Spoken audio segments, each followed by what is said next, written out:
If you keep dancing with the devil, one day he's gonna follow you home. Hello my fellow Dreadites, welcome to Dread Alert. I'm Vince. If you like horror movies, be sure to like this video and follow us for more horror content. Today we are finally talking about Sinners, now available on video on demand with a ton of excellent special features. This movie is a contender for my favorite horror movie of the year, my favorite movie of the year, maybe even of the decade. Set in 1932, this movie follows Stack and Smoke as they return home from Chicago to the Mississippi Delta to open a juke joint, enlisting the help of their family and friends and community to open this juke joint in a ridiculous one-day turnaround time. They've got their cousin Sammy, a guitar virtuoso, to help provide some music, but his excellent playing attracts the wrong attention, the attention of something very dark. This movie is steeped in authenticity and lore. Ryan Coogler really did his homework. From blues musicians, with some excellent cameos, to actual hoodoo, this movie is well researched and well plotted out. Ryan Coogler leveraged every professional relationship he's built in the business over the past few years to make this movie with an all-star cast and an all-star team.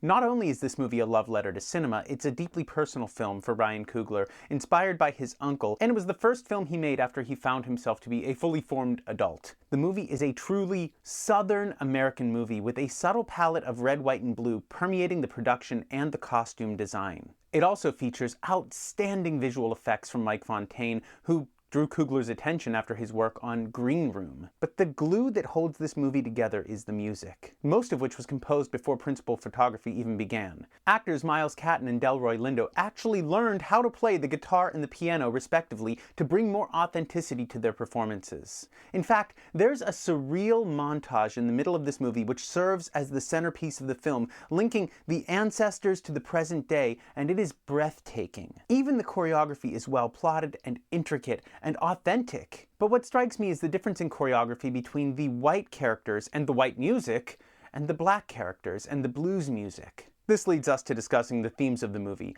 I am not the person to do a deep dive into the cultural meaning of the themes of this film. I will leave that for other creators, but I do have a few things I'd like to note. It's not lost on me that the vampires in this film are the white characters, at least at the outset. I also think it's interesting and disturbing that these white vampires are trying to infiltrate black spaces to, in fact, steal black stories. To my eye, everyone here is just looking for freedom, and everyone here is willing to pay a different price for that freedom. It also strikes me that everyone here, including Remick, has been oppressed by some sort of power. Sinners is a movie about healing. The kernel of hope contained in blues music is present as a kernel of hope in this movie as well. If you haven't checked out Sinners yet, what are you waiting for? And as always, stay spooky, my friends.